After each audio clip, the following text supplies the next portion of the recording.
You know that feeling you get when a franchise you love gets a new entry and you're worried they might break it? Yeah, that's something I was worried about when Alien Earth was announced. An 8-hour TV season set in the Alien and Predator universe, the potential for greatness or disaster was huge.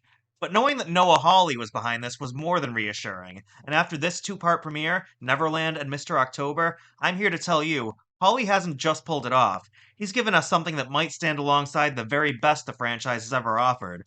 The story begins 16 years after Alien Covenant, and just 2 years before Ripley's fateful encounter in the original Alien.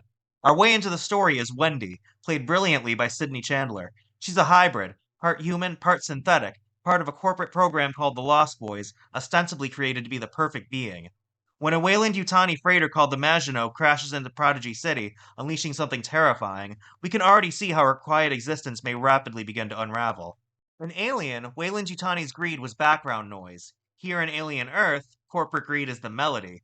As the premiere continues into its second half, the action ramps up without ever losing the humanity. Wendy's brother Hermit, played by Alex Lothar, is a medic caught in the disaster. His reunion with Wendy is one of the most quietly emotional moments in the series so far. Just two siblings reuniting, except one is a corporate experiment, and the other likely won't live to see tomorrow. We also meet Morrow, a cyborg whose job is to clean up the mess, retrieve the specimens for Weyland-Yutani by any means necessary.